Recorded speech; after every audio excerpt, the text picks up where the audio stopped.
Welcome to the podcast for Westside, a Jesus Church. We hope this teaching encourages and empowers you to love, learn, and live the way of Jesus. What causes fights and quarrels among you? Now let's just pause right there. Keep in mind, James is a pastor in the city of Jerusalem 2,000 years ago. And of all the places in the world, Jerusalem isn't exactly known for being a peaceful city, right?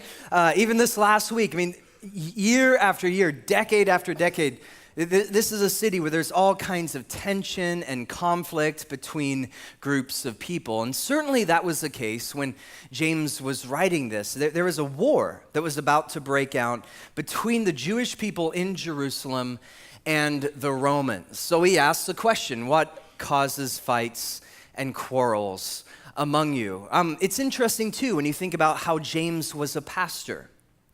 And any pastor, part of our job, part of our task is you're going to walk with people through seasons of conflict. There's going to be times where people are upset about something, or maybe you're called on to intervene in a situation where there's tension between two groups of people. And so as a pastor, and he had been a pastor for about 30 years. As a pastor, he's dealing with the angry emails, someone upset because of a decision that was made. People are like, it's too hot in there. No, it's too cold in there. No, the music's too loud. No, you need to turn it up a little more. Someone frustrated because they're not given more opportunities. Someone upset because of a theological stance, misunderstandings between people and leadership. The list goes on and on. And we don't know what it was here in chapter 4 that makes James say what causes fights and quarrels among you. I think we have a clue, at least, when you go back to chapter 2. But it was enough that Pastor James was like, okay, let's call out the elephant in the room and let's talk about this. Because James knew, well, Jesus said it best. He said, a house that's divided against itself cannot stand. Now, this doesn't just apply to churches, although this is definitely true in churches. If there's internal fighting, if there's fracturing, if there's gossip, if there's division, it's only a matter of time before that church falls apart. But this also applies, I think, to businesses. Maybe you're a business leader today. This applies to marriages. It applies to relationships. It applies to organizations, schools. The list goes on and on. That a house divided against itself cannot stand. And so this is why over and over again, and it's not just James that talks about this, over and over again in Scripture, the Bible says we're to be, of all people, people of peace. In Ephesians 4, verse 3, Paul says, make every effort to keep the unity of the Spirit through the bond of peace. Now, this doesn't mean that conflict won't happen. In fact, I would argue that sometimes conflict can be good. Sometimes conflict can bring things to the surface that you got to talk about, right? You got to share and clear the air. Sometimes conflict can create the environment where peace is possible. Now, every single one of us is going to experience conflict. I think one of the markers of any authentic relationship is conflict. Now, maybe you've been dating someone for about 3 weeks. You're like, not us. We never fight. It's amazing. Our relationship is perfect. Well, give it time. Give it time. Where do wars and conflicts come from? This is part of our story. Jesus in John 17, he said, I pray that all of them may be one, Father, just as you are in me and I am in you. Wow. So he points to the Trinity as an example of our unity. Just as Jesus is unified with the Father, he says, that's the kind of unity I pray for the church.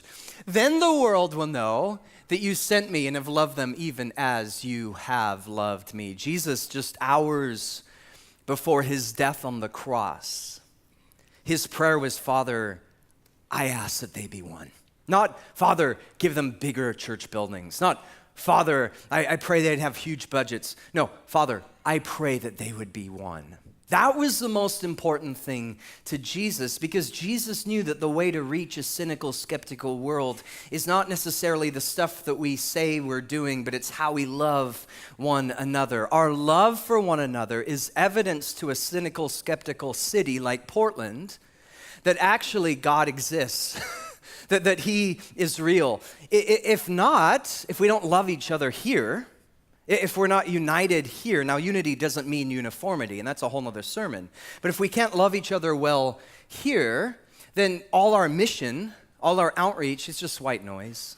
It's just a clanging cymbal. So it starts here. And I think Jesus, he says this because he knows there's something in us that innately, gratuitously fights against the concept of peace and wholeness and unity. There's something in the human story, it's been this way from the very beginning. God creates the heavens and the earth, Adam and Eve, they eat of the forbidden fruit. And what's the first thing that happens? They have a fight, right? Why'd you do this? Eve's like, well, the devil made me do it. Why'd you do this, Adam? Well, it's the woman you gave me. They start fighting with each other. And it doesn't matter what culture you're in. It doesn't matter what nation you're a part of. It doesn't matter whether you're in some big city or somewhere off in the middle of Nowheresville. People fight. People argue. And I don't know where I picked it up. Maybe it was anthropology class years ago. But I kind of had this impression in my mind, well, sure, here in the West we fight, but I'm sure there's some remote tribe in the hills and deep in the jungle in some crazy country that they figured this out. So they just love each other. They live in perpetual harmony. Nothing could be further from the truth. The more you travel, many of you traveled, you know, doesn't matter where you are, it's the same story over and over and over again. When I was 21 years old, so this is like 4 years ago now, I spent some time in a place called Vanuatu, and I've shared some of the stories with you guys, but I love this one because Vanuatu is that place. It's deep in the jungle, no electricity, no running water, unreached people groups, all of that. We're living there for 3 years, training leaders to go back out and plant churches. And I've been there for about 3 days, and we're sitting at night around a fire because in Vanuatu, that's the only thing you can do at night. There's literally nothing else to do. So you just sit around a fire and you share stories. And one of the local people, just in the middle of his conversation, kind of casually remarks, he's like, oh yeah, did you hear about such and such a tribe, that they ate this person? And then he continues on talking, I'm like, wait a minute. We should talk about this. What did you just say? He's like, oh yeah. So it turns out that cannibalism was a thing, part of the story in this context and culture, and like, oh my gosh, why? And they start sharing some of that story, and then one of the guys is like, oh, white man, if you walk in there, that you'd be dead before you know it. I'm like, great. So here I am 3 days in, and already my mind's thinking, what do I do if I'm about to be eaten by a cannibal? Do I give him the cold shoulder, which is a horrible cannibal joke, and they probably don't have humor. And then as the conversation progressed, someone else made this comment. They're like, well, oh, did you hear about the herders? Not herders like sheep, like herders with a T. I'm like, no.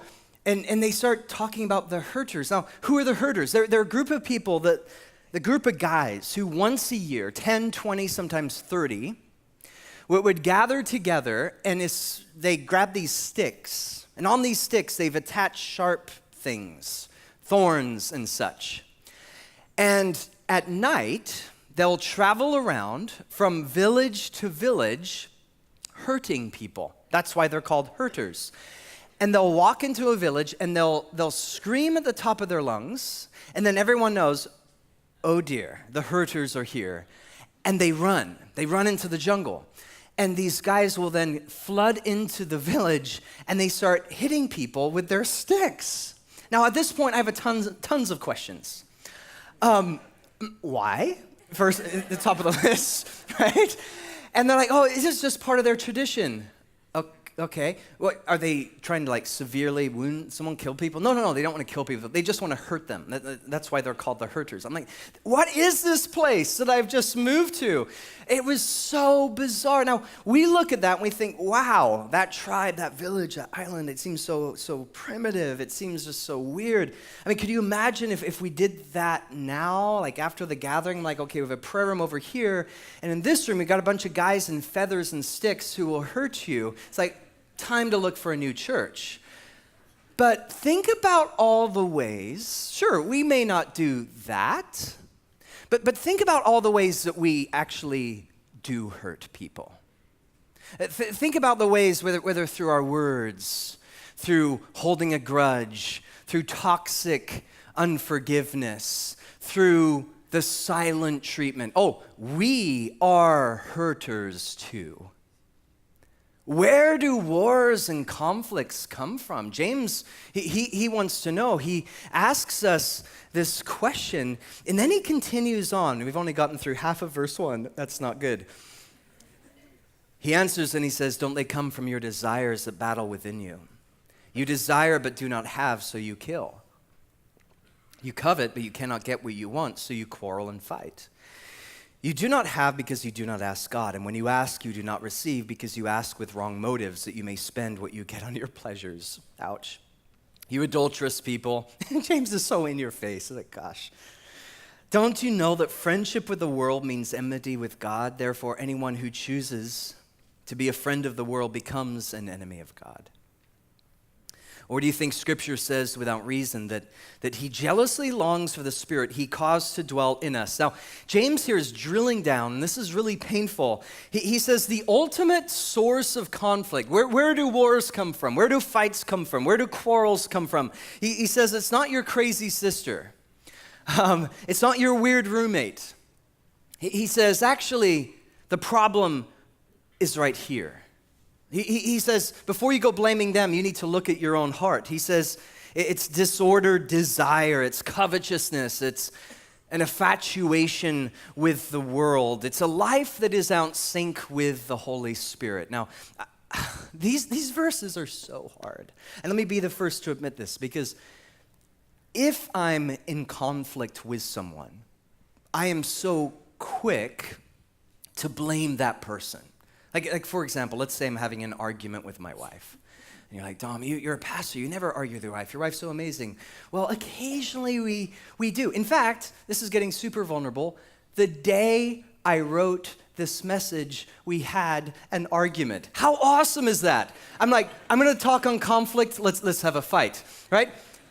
So it doesn't happen often, but when there's a conflict, when there's an argument, my default, maybe you can relate to this, is I want to blame the other person. Well, if you would do this, if you didn't say that, if you were more whatever, fill in the blank. And we start blaming the person. Now, this doesn't mean, this is important, this doesn't mean that sometimes other people are the cause. Like sometimes just, yeah, it is their fault. Like an argument with my wife, it was 100% her fault.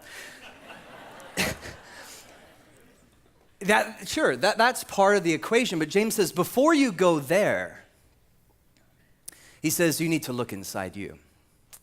You need to stop pointing fingers. Before you go sin sniffing and trying to find out everything that's wrong with the other person, he says, actually ask yourself the hard question. Could it be that there's something disordered inside of you that is creating to or adding to this conflict? It's been said that every time you point a finger at someone else, you have 3 fingers pointing back at you. Have you noticed that when you're quick to attack others, that many times the thing you hate in that person, you hate it because you hate it in you?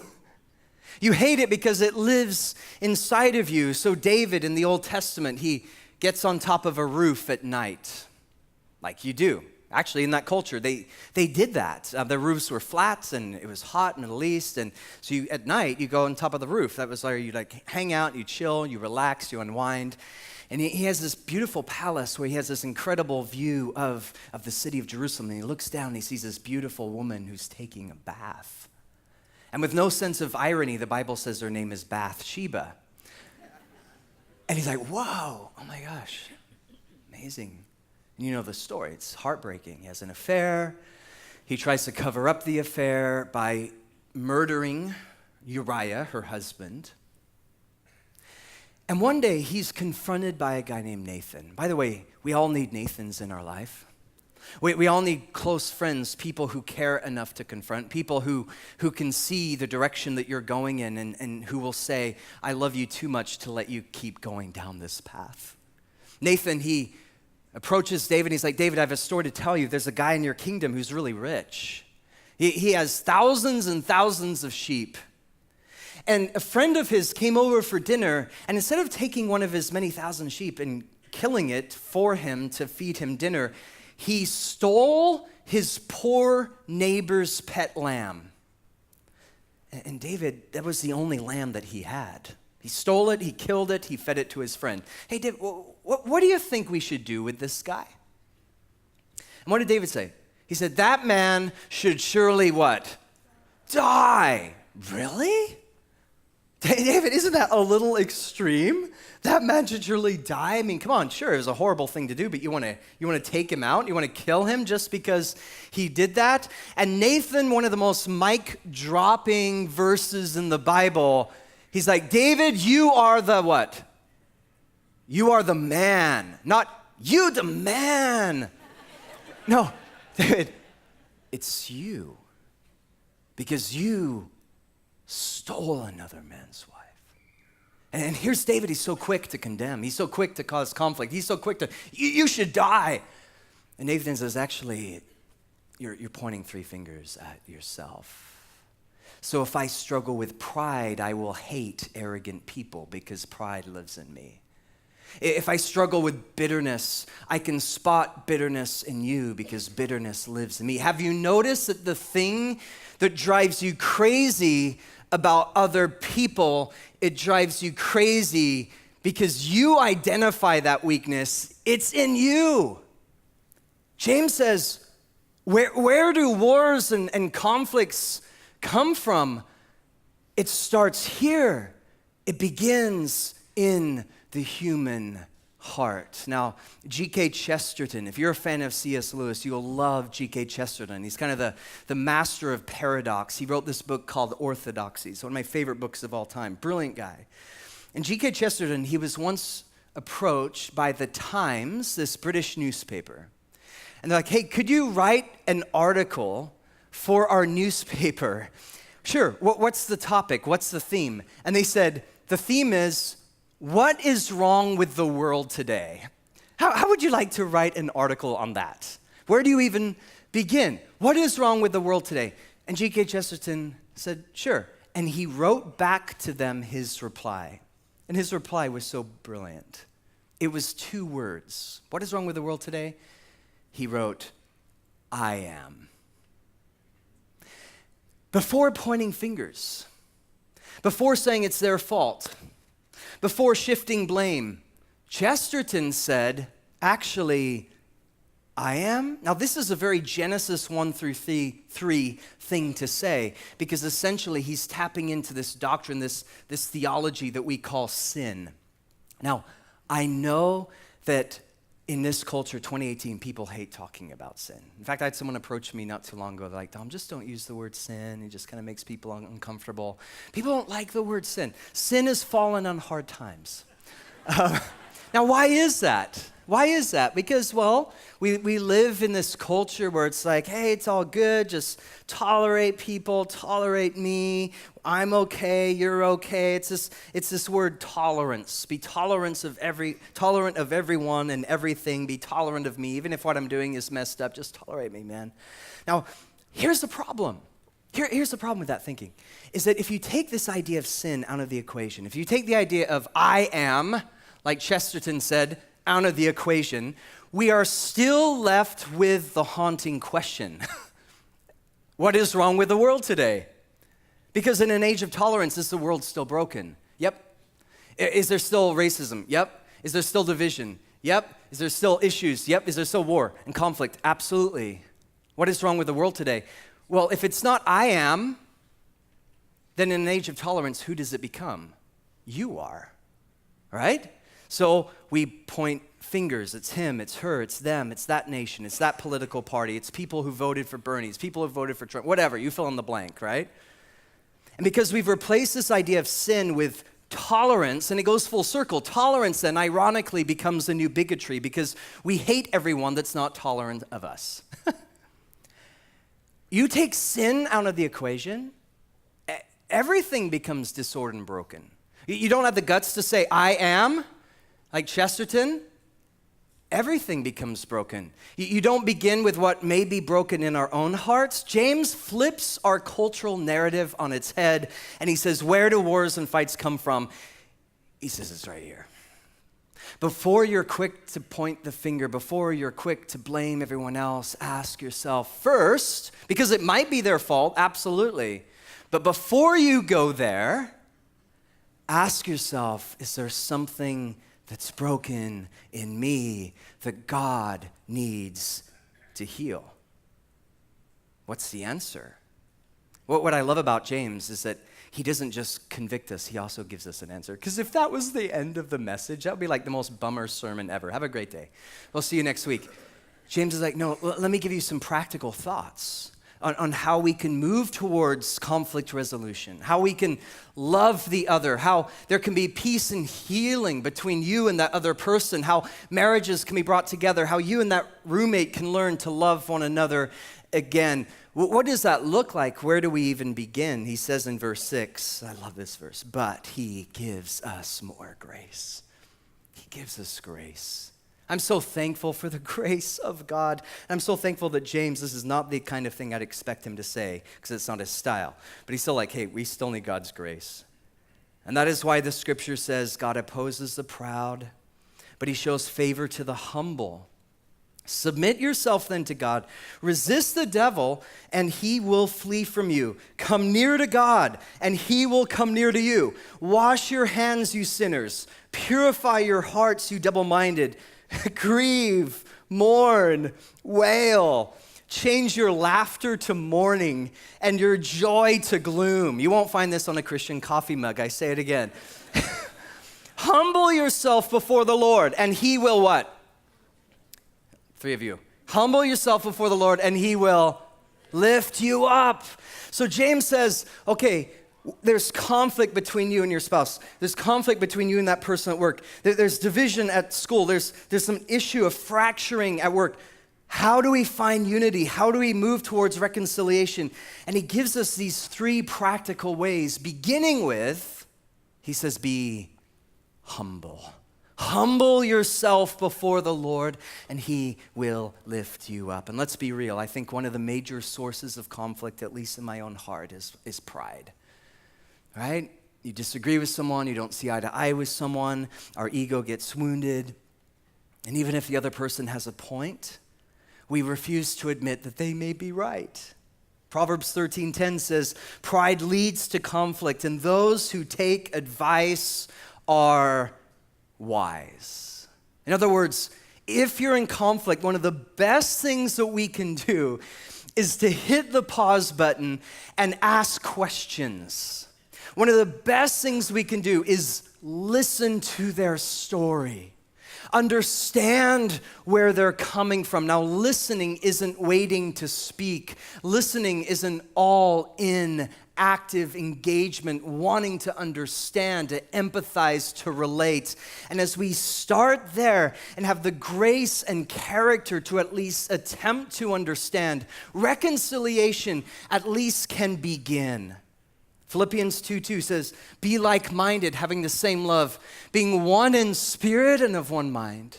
In humility, value others above yourself, not looking to your own interests, but each of you to the interests of others. Humble yourself before the Lord, and he will lift you up. Number 2, he says we need to pursue peace. Check out verse 8. By the way, if you like to underline stuff, this is a great verse to underline. He says, come near to God, and he will come near to you. That's what's happening this morning in this room as we worship together, as we sing together, even if we don't feel like it, even if it's been a rough week for us, we choose to draw near to God. And God comes near to us. Why? What happens when we draw near to God? Well, God, he is shalom. He is justice. He is healing. He is reconciliation. Jesus is the Prince of Peace. If we want peace in our families, in our relationships, in our community, in our city, in our nation, the answer is Jesus. Come near to God. And he will come near to you. And what's interesting about this phrase when he says come near is that in the original language, it means come near now. There's like this palpable sense of urgency in James' writing. He's not like, deal with it next week. deal with it in a couple years from now. He's like, actually, this is something you need to deal with now. Have you found in your life that one of the reasons that conflicts, they linger, they grow, they become bigger than perhaps they should, is because we're not willing to enter in and maybe have the hard conversation. Jesus said, if you're at the altar, we could just say if you're at church, and he says, you remember that someone has something against you. What does he say? Does he say, just finish the service, and then when it's all done, go pray about it, and then go make peace? What does Jesus say? He says, if you're at the altar, and you remember that someone has something against you, he says, go your way immediately and reconcile with that person. Now, let's not everyone leave at once, right? That there has to be this sense of, okay, I've been putting this off. I'm not willing to go there. This is hard. Now, this doesn't mean, again, sometimes we need space. Absolutely. Sometimes, honestly, it's just a matter of you need to go eat something, get your blood sugar up, and everything will be good, right? But there's something to what he's saying. He's saying, deal with it now. Don't put it off. If you're at the altar and you remember someone has something against you, go reconcile with that person. Pursue peace. Draw near to God, and he will draw near to you.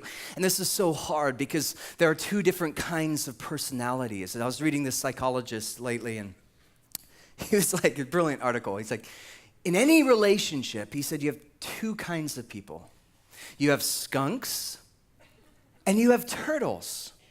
Like, this is interesting. What's a skunk? He said a skunk is someone that when there's conflict, when there's tension, they make a big stink. Like, when a skunk's upset, right? They speak their mind, they're super opinionated, they respond maybe in anger too much or whatever, sarcasm. He said some people are skunks. And he's like, other people are turtles. And this is another flawed approach to conflict resolution, because a turtle, when there's conflict, what does a turtle do? Hides within the shell, right? Puts up walls, doesn't want to deal with the hard stuff. Now, this psychologist said, it's interesting, usually skunks will marry turtles. And I'll leave it up to you to decide who's who in your relationship when church is over. What's the challenge for the skunk when there's conflict? The challenge for you will be, okay, I need to resolve this in a way that's full of grace. I need to listen to what the other person has to say. I need to remember it's not all about me. I need to be humble, right? That's the challenge for skunks. What's the challenge for turtles? Just having the courage to go there. Being willing to be honest about the struggle.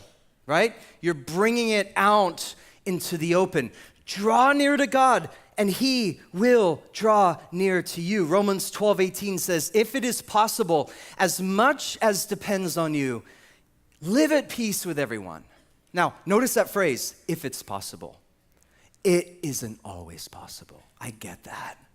Like sometimes it's just a matter of forgiveness in your heart towards that other person. You need to let it go because that bitterness is ruining you and it's toxic for you, and you need to be set free from all of that. But there isn't going to be the kind of reconciliation. It doesn't mean friendship. It doesn't mean that everything's all good or you have to forget that what happened actually happened.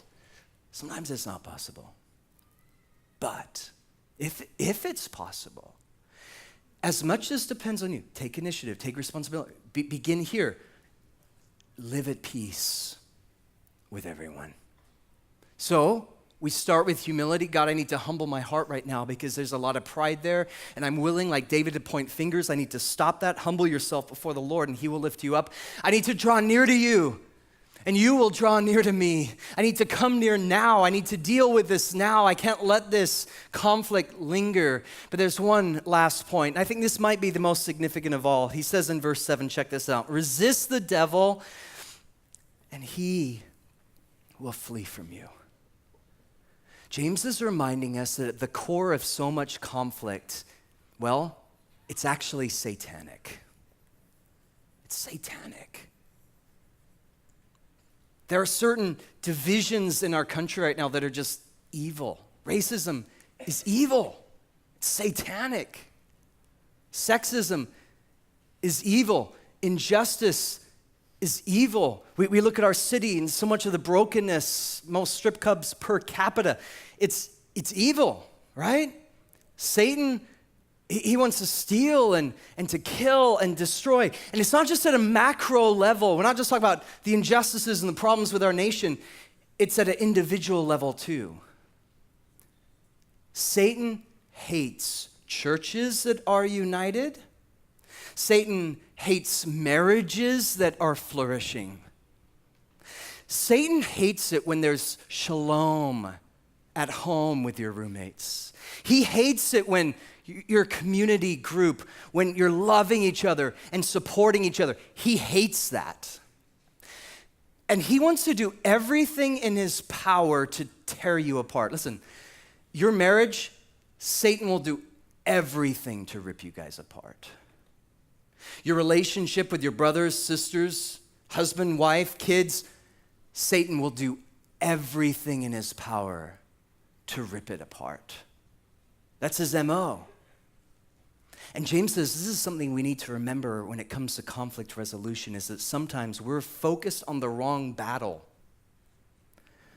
When the real battle is not against him or her or them, the real battle is Satan, who's at work right now to bring discord and gossip and hurt and pain and divisions. Philippians 1:27 says, stand fast in one spirit. Strive together for the faith of the gospel. That phrase, stand fast, is actually a military term. If you're marching out to battle as they would, the Roman soldiers going out into battle, and the commander said, stand fast, men. At that moment, those guys would have to grab their shields, link their shields together. Why? Because the arrows are flying. Why? Because the enemy is marching. Why? Because we can't give the enemy even an inch to get in. Stand fast, because we're at war. Relationship is war. Marriage can be war. Raising kids can be war. Stand fast. Are you letting the enemy get in? Are you attacking the other person? Are you focused on them when the true battle, well, Paul said in Ephesians 6, our struggle is not against flesh and blood, but against the powers of this dark world and against the spiritual forces of evil in the heavenly realms. My grandpa fought in World War II. Some of you have heard of the Battle of La Ciotat, where the Americans, they came in and dropped parachutes right ahead of the enemy line. But here's the catch. The parachutes they dropped didn't have real soldiers holding onto them. They were dummies.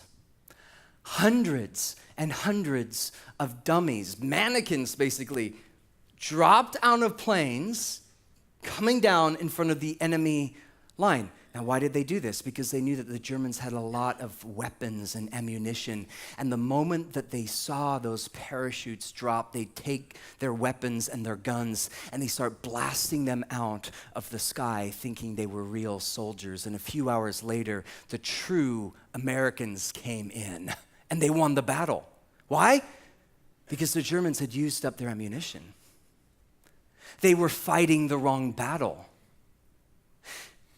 How many times in our life are we busy fighting battles and it's just dummies? It's the wrong thing. You're focused on the wrong conflict. When the true enemy is coming in behind the scenes doing his best to tear you apart. And what would it look like for us to say, I'm through fighting you.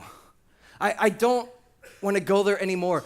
Instead, let's together get on our knees and seek peace. Let's together get on our knees and fight the true enemy who's coming to steal, kill, and destroy. Prayer, worship, the word, resist the devil, and he will flee from you.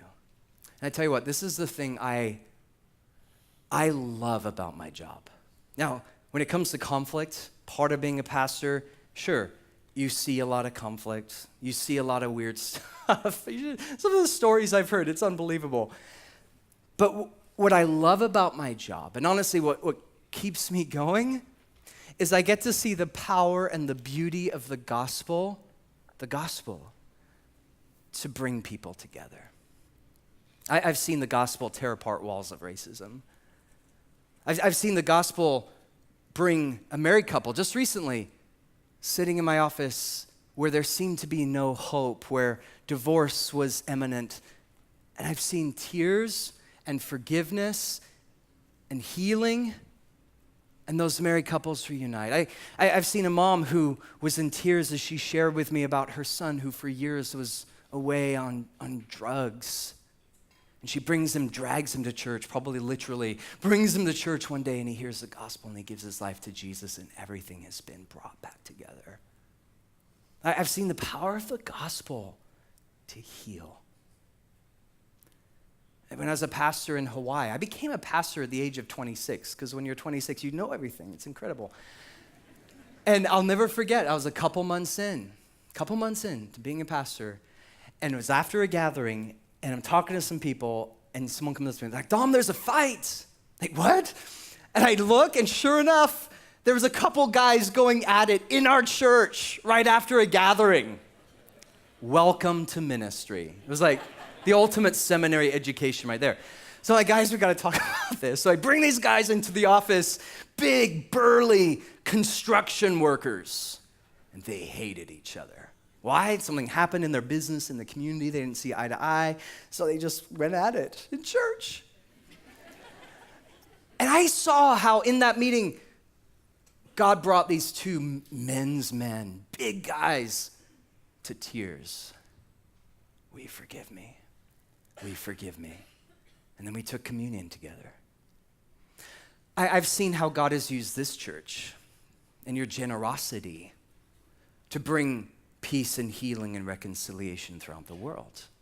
You guys know this, like every time you give here, 20%, 10% goes to church planting, 10% goes to foreign mission, hear the cry. And in Iraq, which is one of the countries that we are pretty invested in right now, over the last couple years, because of your giving, we as a church have been able to build refugee camps, places where refugees from war who have gone through insane, talk about conflict, losing their homes, many of them losing loved ones, hundreds of thousands, Iraqis, Syrians fleeing ISIS, conflict, war.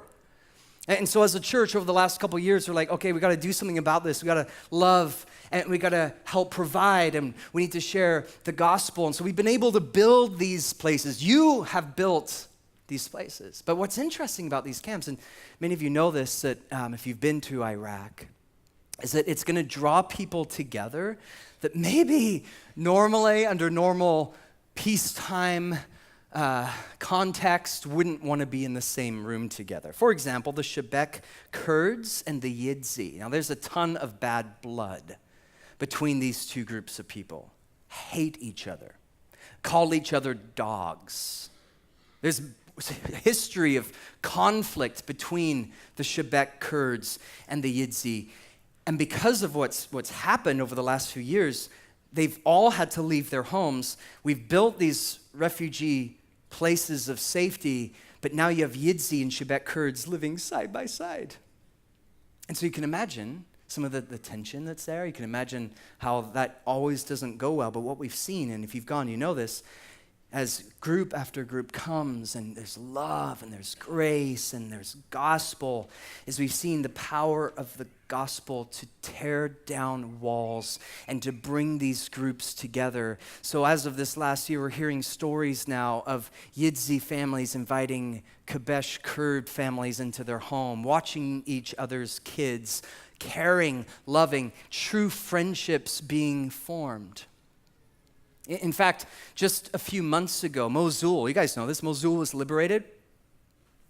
And so the Kabesh Kurds are going back to Mosul, leaving the camp, and you'd think, yeah, they'd be happy to go back. Absolutely. But there was also a ton of tears because they had to say goodbye to what is now some of their closest friends. In fact, I want to show you a picture here that someone took of this moment. And this is just a few months ago. We have here the Shebek Kurdish chief on the left-hand side, or on the right-hand side, and the Yidzi chief, so he's over all the Yidzi, embracing, shaking hands. Why?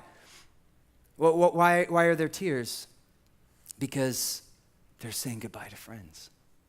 There's been healing. There's been reconciliation. And as these families began to move back to Mosul, this is the crazy bit, is the Yidzis, they're like, we want to help you. Not just help, like pack up a few boxes. Okay, see ya. We want to help you. And so many of them took the long, dangerous journey with them down to Mosul to help them, to furnish their homes, to get them settled in. And as far as we know, this is the very first time in history where these two groups have been brought together. There is power in reconciliation. And I want to thank you. You guys made this possible. And it's just the beginning. Story after story after story, Jesus can bring people together. And I share this with you because I want you to know, some of you right now, you're in conflict with someone. There's struggle, there's tension, there's wounds, there's war. And maybe you've given up. Maybe you've thought there's no way. There is a way. Jesus can make it happen. Don't give up. Don't stop praying. Draw near to God, and he will draw near to you. Resist the devil. Fight the true fight, and he will flee from you. And if it is possible, as much as depends on you, live at peace with all people.